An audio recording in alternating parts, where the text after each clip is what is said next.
pessoas aqui, cooperadores. E ele vai citar o nome desse personagem que nós acabamos de ler, João Marcos, o qual ele disse que ele era útil para o ministério. É interessante a gente pensar por que Paulo ele usa essa expressão útil. Essa linguagem que Paulo usa, os irmãos sabem que ele fazia muito uso do contexto onde ele está inserido, trazendo dentro da mensagem relação, por exemplo, dentro da prisão, alguns dizem que quando ele escreve a armadura, falando de soldado. E aqui também não é diferente, porque essa linguagem usada por Paulo aqui de útil ao ministério, ela era uma linguagem usada no alistamento dos soldados que estavam aprovados para ingressar então no exército romano. Ou seja, o que é interessante aqui é que Paulo ele chega como se fosse aquele general que está observando a vida de um desses que está sendo avaliado para fazer parte, e ele aprova a vida desse candidato, dizendo esse é útil. E esse termo aqui do soldado é muito interessante. Por quê, irmãos? Porque o que tornava um soldado inútil no exército romano, segundo a tradição, diz que devido ao Império Romano ser um império marcado por muitas guerras, derramando muito sangue na história, diz que em função disso muitos jovens romanos, eles acabavam vivendo meio que aterrorizados com a situação de uma convocação para a guerra. E o jovem romano diz que ele já cresce sendo preparado para fazer parte da infantaria, para participar então e se envolver no exército. Porém, diz que muitos jovens que não estavam dispostos a estar indo para o campo de batalha, eles preferiam enfrentar o vexame do que perder a sua vida no campo de batalha.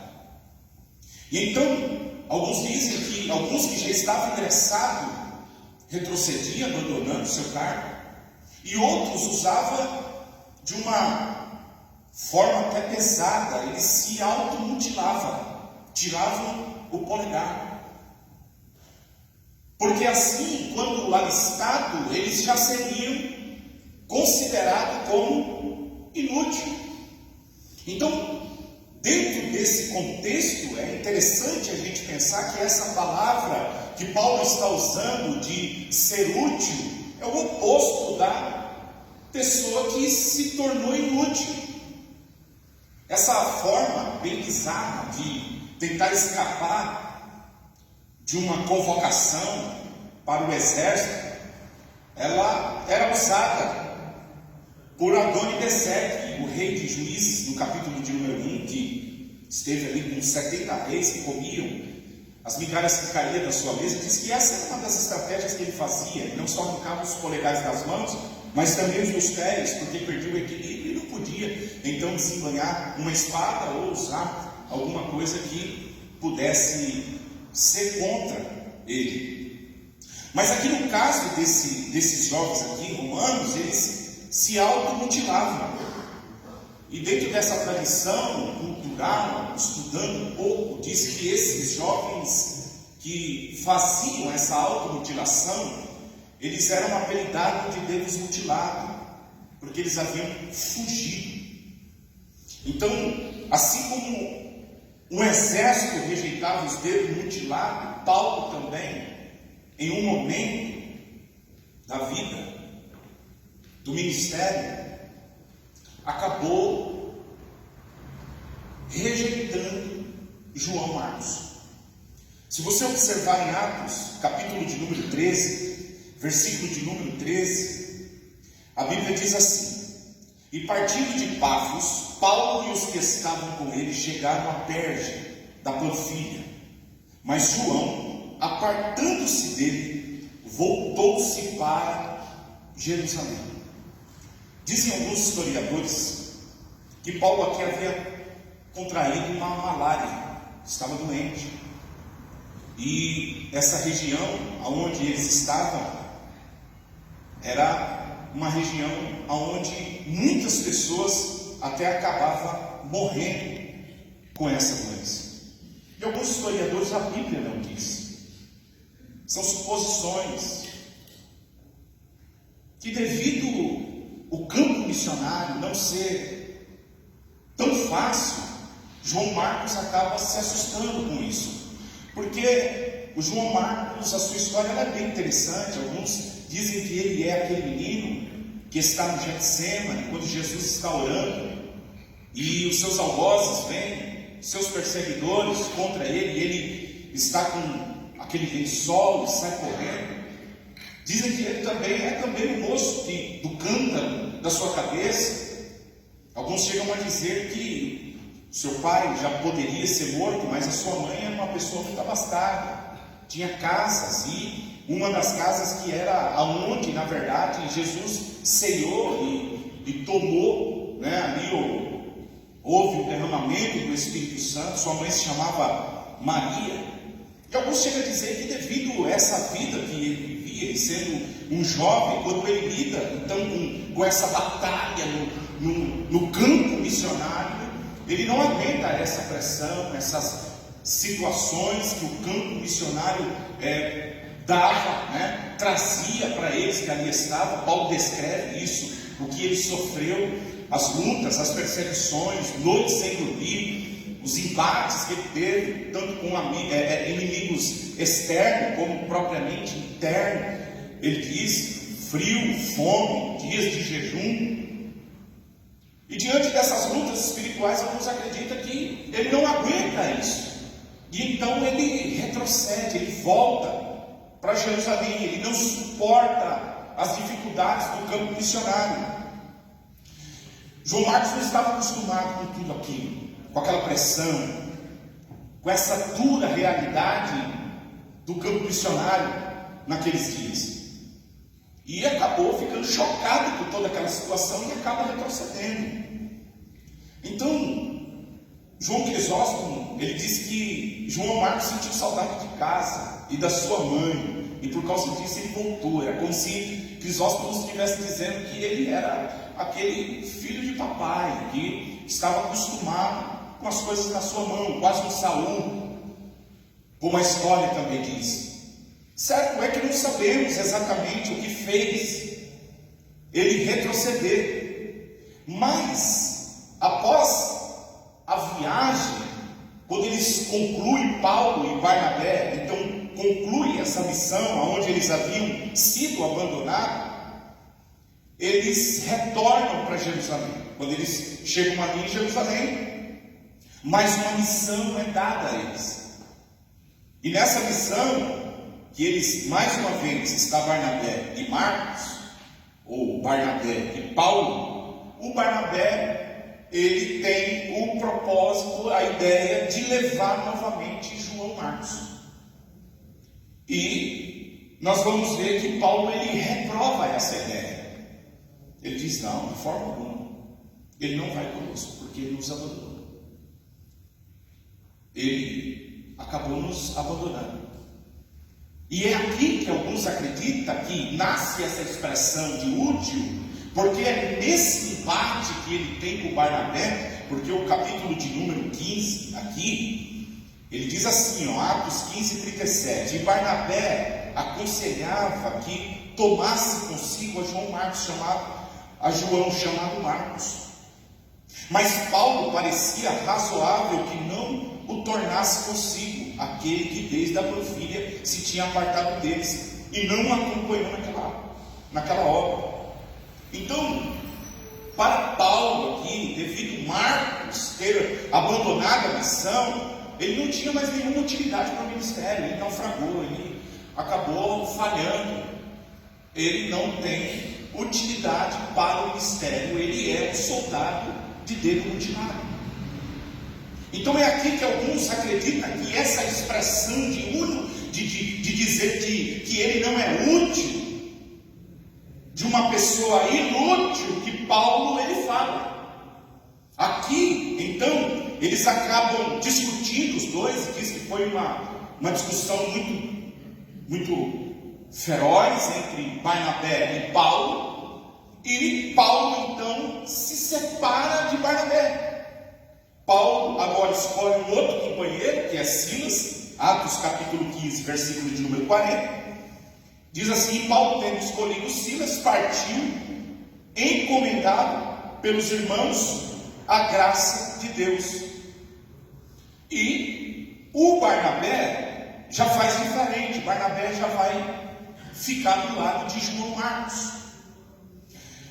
E é aí que é interessante, então, que no final da sua vida, ou do ministério, Paulo reconhece que o João Marcos, aquele que ele havia olhado para ele como se fosse uma pessoa inútil para o ministério, ele chega à conclusão e ele diz: não, ele não é inútil, ele não é um soldado mutilado, ele tem utilidade para o ministério. Então, irmãos, eu gostaria de falar um pouquinho hoje sobre isso. Você é útil para a obra de Deus. Cada um de nós que estamos aqui. E o que é interessante é que o que acontece? Eu vou falar de 3 pontos aqui. Como alguém que foi considerado, você imagina, por Paulo, como uma pessoa inútil, passou a ser útil. O que faz uma pessoa que às vezes naufragou em uma missão, pessoa que às vezes começou até bem, porque quando você olha João Marcos, ele é chamado até de cooperador, de auxiliar, ele auxilia em Antioquia. No capítulo de número 12, ele está com os irmãos na casa de sua mãe, orando por Pedro. Pedro, na sua carta, o chama de filho, o que eu acredito que Pedro o levou a Cristo. Ele iniciou até bem, mas diante daquilo que ele tem como missão de estar cooperando com os irmãos no ministério, ele acabou fracassando, ele acabou falhando. E às vezes na nossa vida também não é diferente. Às vezes pode ter aqui alguma pessoa que Deus não te chamou você para a obra do Senhor, e você até começou a fazer alguma coisa, mas você acabou retrocedendo, parando diante das perseguições, das lutas, das provações, de alguma situação que acabou levando você a entregar o trabalho, a parar. E de repente você também nesta noite está aqui, e Deus está falando com você, que não é porque muitas vezes nós iniciamos um trabalho e fracassamos, que nós não somos úteis novamente à obra do Senhor. Que porque não deu certo, quantas pessoas que às vezes foi pregar pela primeira vez e não saiu nada, imaginava. Foi louvar, foi destinado pelo presidente a fazer alguma coisa e não foi nada daquilo que você imaginava. E às vezes esse sentimento de inutilidade, ou quem sabe até mesmo de alguém olhar para você e dizer que você é um soldado de dedo amputado, mutilado, você não tem capacidade. Mas nesta noite, o nosso Deus, Ele é um Deus que entra nesse cenário e Ele diz assim: olha, eu conto com você nessa obra e você pode mudar isso. E como que João Marcos, então, ele passa de uma pessoa considerada inútil para a mesma pessoa que está o avaliando, esse ícone da fé, pai das missões, Paulo olhando e dizendo a Timóteo: olha, manda também João Marcos vir. Sabe por quê? Porque um dia, quem sabe, eu olhei para ele e eu disse: não tem futuro, não dá, não tem como, mas eu sei o que Deus está fazendo através da vida dele, quero ele aqui comigo. Sabe por quê? Porque ele me é útil ao ministério. Aleluia. Ele está dizendo: não é descartável, não é um soldado mutilado que não tem como ingressar no ministério, não. Mas como que alguém que foi considerado inútil teve alguém que o deu uma nova chance. Observe que no capítulo de número 15, versículo de número 39 diz: e a contenda houve entre eles, foi tal que se apartaram um para um lado e o outro para o outro. Aí a Bíblia diz assim, Barnabé, levando consigo a Marcos, navegou para Chipre. Olha só, esse Barnabé, segundo Colossenses capítulo de número 4, ele é tio de João Marcos. Marcos é seu sobrinho. Está escrito assim: Aristarco, o que está preso comigo, vos saúda. E ele diz: e Marcos, o sobrinho de Barnabé. Observe aqui que o Barnabé, quando vê que a situação ela apertou para o lado de João Marcos, e quem sabe essa pressão agora poderia, irmão, porque quando o semeador sai a semear, a Bíblia fala de 4 tipos de terreno que a semente ela é semeada, e dentre as 4, apenas uma, a Bíblia diz que vai frutificar. A Bíblia diz que onde uma é semeada, vem as aves de rapina, que segundo a interpretação que Jesus dá, é Satanás. Ou seja, ele está dizendo que às vezes a pessoa ela vem, ela aceita Jesus, mas a Bíblia diz que ao tomar essa decisão, receber a palavra do Senhor, o inimigo há de se levantar com fúria contra a vida dessa pessoa. E ela precisa então de um apoio, ela precisa de alguém, e é isso que é tremendo na vida de Barnabé, que nós vamos ver que ele tem uma característica de conseguir ver ou ver em uma pessoa que ainda é uma pedra bruta, que aquilo dali vai se transformar em um grande tesouro. Alguém que consegue olhar nos campos de várzea e ver lá alguém jogando e dizer: esse daí tem futuro de um dia ser um grande jogador de futebol, trazendo para a obra missionária, trazendo para o nosso contexto, é alguém que olha para alguém que, quem sabe, falhou no sentido aqui. Eu estou falando de pessoas que estão acostumadas a errar, eu estou falando no campo moral, eu estou dizendo às vezes daquilo que você foi fazer, daquilo que você desejava, dos projetos que você um dia elaborou, que alguém lhe deu como responsabilidade, é um ponto de pregação que você foi dirigir, é uma oportunidade que você teve e acabou naufragando, você retrocedeu, e quem sabe hoje você se encontra como João Marcos, ouviu alguém dizer: você é um soldado mutilado, mas entra alguém no campo como Barnabé e olha para ele e diz: ei, eu estou vendo não agora, mas eu estou vendo lá na frente o que você vai, aleluia, vai se tornar, e eu vou me colocar, sabe para quê? Para te auxiliar, para te ajudar, eu vou estender a mão para você, eu vou te discipular, sabe por quê? Porque você tem futuro na obra